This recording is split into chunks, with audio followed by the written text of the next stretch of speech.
Parashat Vayechi. Yaakov rassemble ses 12 enfants juste avant de mourir pour leur transmettre un message historique, inédit, leur révéler ce qui va se passer à la fin des temps. Mais ensuite, plus rien sur la fin des temps. À la place, il y a le long discours, le long monologue que nous connaissons sur les caractéristiques, les attributs des 12 Shvatim.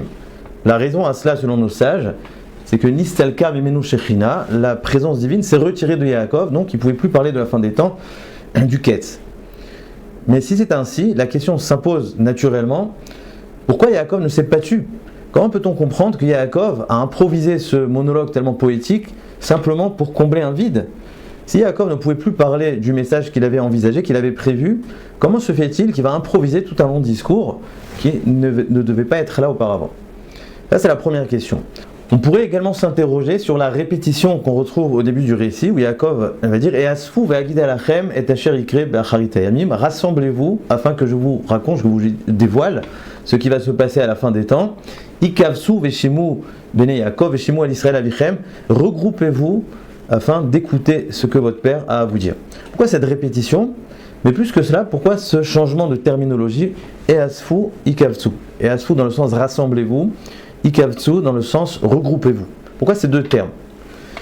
Et la dernière question que je voudrais poser, c'est ce qui a fait couler énormément d'encre, beaucoup d'encre dans tous les commentateurs. Quel est le sens, quelle est la nature de ces berachot de Yaakov ? Comment définir ces berachot-là ?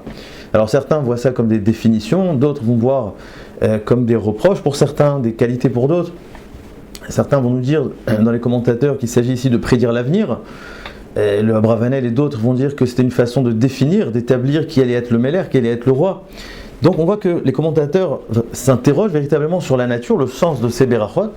Mais lorsque nous voyons dans le texte de la Torah, et même dans les Chazal, ces berachot-là vont être définis comme des berachot. Ce monologue, ce discours va être défini comme des berachot. Vous voyez, c'est le texte de la Torah. En fait, la question est très simple, c'est que en quoi ce sont des berachot ? Nous voyons absolument rien de brachot. Si ça concerne Reuven, Shimon, Lévi, c'était plutôt des reproches. Et même concernant les autres Shvatim, on parle de définition, il les compare à des animaux, etc. Il leur donne des fonctions, des rôles. Mais à aucun moment, nous voyons ici des brachot. Les Chazal disent que les brachot de Bilam sont plus grandes que les brachot de Yaakov. Donc ils sont toujours qualifiés comme brachot. À quel moment nous voyons ici qu'il s'agit de berachot ? Alors pour comprendre tout ça, nous allons découvrir le secret incroyable de Yaakov justement dans ce long discours, qui est d'ailleurs extrêmement utile pour la construction de chaque famille, la construction du collectif, d'un tzibour. Nous allons découvrir donc une idée extraordinaire. Mais pour cela, il faut se rappeler évidemment quelle est la raison de ce retrait de la Shrina. Pourquoi Yaakov ne pouvait pas parler de la fin des temps ? Et les Chazal dans le Talmud, le Psachim, nous disent Mishum Shema Yesh Psul Bezari. C'est ça l'interrogation de Yaakov. Shema Yesh Psul Bezari. Peut-être j'ai un problème spirituel dans ma descendance. Chose à laquelle les Shvatim vont répondre Shema Israël Hashem Elokeinu Hashem Echad. Keshem Shelibenu Keshem Shem Belibra El Echad Kachen Belibenu Echad. De la même façon qu'en toi Yaakov réside l'unicité de Dieu, et bien pareil, chez nous, chez les 12 Shvatim, réside également cette unicité. Donc pour la première fois dans l'histoire, il y a 12 enfants de 4 mères différentes qui se proclament comme étant Echad, comme étant uniques, qui s'affilient tous au père qui est donc Yaakov. Mais Yaakov apparemment n'est pas entièrement convaincu. À cause de ce Nistelka Mimenu Shrina, justement par le fait qu'il voit que la Shrina s'est retirée de lui, et on pourrait dire que les propos des enfants, qui essaient donc de le rassurer, de le calmer, n'ont pas entièrement convaincu Yaakov, et c'est ça qui va engendrer le discours que nous allons expliquer. En fait, s'il y a quelque chose d'extraordinaire, c'est que Yaakov ne va pas changer de discours simplement pour combler un vide, parce qu'une fois qu'ils étaient là, il fallait bien meubler la situation, absolument pas, mais Yaakov va répondre à cette problématique. À cette crainte-là qu'avait Yaakov, Shema Yesh Psul Bezari, peut-être il y a un manque d'unité dans ma descendance, eh bien Yaakov va créer le remède. Et peut-être on pourrait expliquer d'ailleurs ces deux psukim-là comme ça. Au début il va dire Easfu ve'agid alachem et asher ikre be'acharit hayamim. Rassemblez-vous afin que je vous dise ce qui va se passer à la fin des temps. Ça c'était avant chez Nistalka Mimenu Shrina, donc il a dit le terme de rassemblez-vous. Et le Malbim explique qu'il y a une différence profonde entre rassemblez-vous et regroupez-vous, et asfu ikavtsu. Lorsqu'on rassemble des personnes, c'est dans un but précis, c'est-à-dire qu'on va rassembler un groupe de gens, un groupe de personnes, dans un but. Ça peut être dans un but de faire un cours, dans un but de faire un jeu, etc. C'est-à-dire qu'on les rassemble, pas pour être rassemblés, mais dans un but, dans un autre but. Ikavtsu, c'est regroupez-vous, c'est-à-dire que je vous rassemble, pas dans un but autre que le fait même d'être rassemblés. C'est-à-dire que regroupez-vous, ça veut dire en fait tout simplement créer du echad, créer de l'unité. C'est pas que je vous rassemble pour écouter un cours, mais je vous rassemble pour être rassemblés. Et donc c'est pour ça que Yaakov, une fois qu'il a vu chez Nistalka et Minouchrina, que la présence divine s'est retirée de lui, il a changé de terminologie. On ne parle plus de Yasfou pour vous raconter la fin des temps. Maintenant, ce que je vais vous demander, c'est précisément Ikavtsu, regroupez-vous.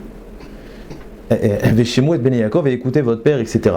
Le long discours de Yaakov portait tout le secret de la hardoute. Mais quel est ce secret ? Eh bien, c'est précisément de donner des définitions, donner des attributs à l'ensemble des Shvatim. Et c'est pour ça que c'est considéré comme une beracha. Nous avons posé la question, en quoi ce discours est considéré comme une bracha, comme des brachot ? Il n'y a rien de brachot, on voit des attributs, des fois des qualités, certaines fois des défauts. Mais en quoi on voit ici des brachot ? Car en réalité, la plus grande beracha, c'est quand on connaît sa place. Quand on ne cherche pas à être ce qu'on n'est pas. On ne cherche pas à ressembler à l'autre. C'est ça la bracha, et c'était ça le génie de Yaakov. Ce qu'il a fait Yaakov en réalité, c'est de donner une légitimité à chaque shevet, et shevet dans ce qu'il est lui-même, dans ses caractéristiques. En d'autres termes, il voulait dire, Reuven, tu ne dois pas essayer d'être Yehuda, et Naphtali, tu ne dois pas essayer d'être Gad. Issachar ne doit pas être Zevulun, et Zevulun ne doit pas être Asher. C'est-à-dire que chacun doit rester comme il est, et c'est ça donc l'intelligence extraordinaire de Yaakov avant sa mort, c'est justement de donner un sens à chaque shevet dans ce qu'il est lui-même. Et ça, c'est la plus grande beracha. Il y a quelque chose de plus profond encore, c'est que l'unité, c'est non seulement d'être soi-même, non seulement de ne pas chercher à être autre chose, mais c'est de reconnaître également la place de l'autre. Si j'ai une place, alors l'autre aussi a sa place. On pourrait dire que l'unité, c'est connaître sa place, tout en reconnaissant la différence de l'autre comme étant indispensable. Et c'est ça ce qui va être dit juste après les brachot, dans le texte de la Torah, Ish asher kebir chato birech otam. Et les sages s'interrogent, bir chato c'est au singulier, birech otam c'est au pluriel. Et les sages expliquent qu'au-delà des brachot individuels, de chaque chevet, de chaque tribu, eh bien on pourrait dire que chaque tribu s'est inscrit dans l'ensemble des brachot. On pourrait comparer ça au corps humain. Si on pose la question, est-ce qu'il y a un organe qui est plus important que l'autre ? Alors évidemment, il y a le cerveau, le cœur, etc. Mais chaque organe est indispensable. Chaque organe est nécessaire et aucun organe ne peut remplacer l'autre. On ne pourrait pas remplacer le cerveau par les mains, ni le contraire. On ne pourrait pas remplacer le cœur par les yeux, ni le contraire. C'est-à-dire que pour comprendre l'unité et la hardout du Klal Israël, il faut comprendre tout d'abord en premier temps la caractéristique, la particularité de chaque shevet et également d'admettre que chacun était indispensable et ne pas se sentir menacé par l'existence de l'autre. Donc ça c'est ce qui est extraordinaire dans l'idée de Yaakov, c'est que Issachar ne doit pas être Zevulun, Zevulun ne doit pas être Issachar. Et bien comprendre que chacun a sa place, on connaît sa propre place et on admet la place de l'autre. Aujourd'hui, on a tendance souvent à penser que notre vérité doit être valable pour tout le monde. On entend souvent que tout le monde doit étudier la Torah, tout le monde doit aller à l'armée, etc. Lorsqu'on porte une vérité, on pourrait avoir tendance à l'imposer à tout le monde. Mais il faut se rappeler qu'il y avait 12 Shvatim, chacun a sa vérité, et chaque vérité est nécessaire pour l'harmonie, pour l'équilibre du collectif. Donc celui qui étudie la Torah, il y a celui qui va à l'armée, il y a celui qui travaille, etc. Chacun est nécessaire. On ne peut pas demander à tout le monde de travailler. On ne peut pas demander à tout le monde d'étudier la Torah. Et on peut très bien comprendre qu'on ne va pas demander à un scientifique de devenir philosophe ou à un philosophe de devenir scientifique.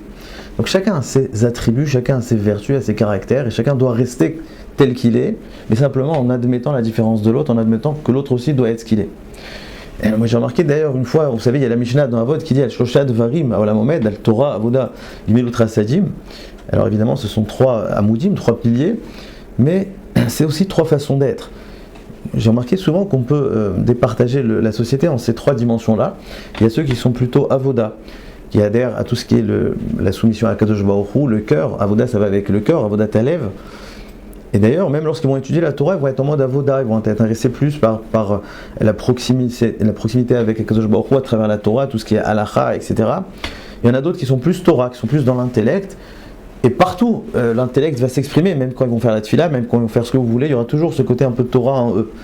Et on pourrait dire qu'il y en a qui sont Gmilot Rasadim, il y en a qui sont donc, on va appeler ça le monde de l'action, le monde de la communication, des relations humaines, etc.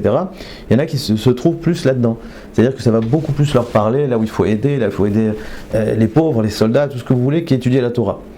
Et certaines fois, moi, je vois autour de moi, dans la yeshiva, etc., on a tendance à vouloir que tous les jeunes, tous les bachorim étudient la Torah, etc. Alors que je sais parfaitement qu'il y en a qui vont beaucoup plus vibrer dans ce qui est d'aider les pauvres, dans leurs relations, etc. Et il ne faut pas négliger cette chose-là, c'est-à-dire que chacun a ses particularités. Il y a des Bachurim qui ne font plus rien parce qu'on les a enfermés dans un Beit Midrash alors qu'ils auraient pu se développer, faire énormément de choses pour le clan Israël et vice-versa. Et à partir du moment où on est capable d'admettre, de comprendre que chacun a sa nature, a son caractère, c'est seulement à partir de cela qu'on va pouvoir se développer, que chacun va pouvoir se développer et qu'on va créer l'ensemble du clan Israël. Ça, c'est la première idée extraordinaire de la paracha. Et j'aimerais aller plus loin. Il y a quelque chose qui va encore plus loin que cela dans ce même sujet. C'est qu'en fait, on a parlé de les galotes et taquettes. Yaakov voulait révéler ce qui va se passer à la fin des temps. Mais de quoi s'agit-il? Yaakov était Meshichi, est-ce qu'il voulait véritablement nous dévoiler quand est-ce que le Mashiach allait venir? Alors quand on lit le Rambam, c'est pas ça du tout le sujet. Le Rambam, je lis, il nous dit Tsivam vezirzam alichud Hashem. En fait, Yaakov avait l'intention d'être Mezarez Otam, de les stimuler, on va dire, alichud Hashem. Il voulait leur faire comprendre non pas la date du Ketz, la date de la fin des temps, mais le sens de la fin des temps. Yaakov voulait leur donner déjà tout le sens de la fin des temps, c'est-à-dire Vaya Vayom Ahu Hashem Echad ou Shmo Echad. Il voulait leur parler de la hardout, de l'unicité du Echad. Et pourquoi Nistalka et Shrina? Vous allez voir une idée ici extraordinaire. Pourquoi la Shrina s'est retirée de lui? Parce qu'Hachem a voulu lui faire comprendre que la hardout, c'est pas ce que tu crois. La hardout, c'est pas la pensée unique. La hardout, c'est pas. Il faut pas sauter les étapes. Le pasuk dans Kohelet, il nous dit Et milchama ve'et shalom. Il y a d'abord la guerre et ensuite il y a le shalom. C'est-à-dire que pour arriver au Echad, il faut avant cela que chacun développe ses caractéristiques.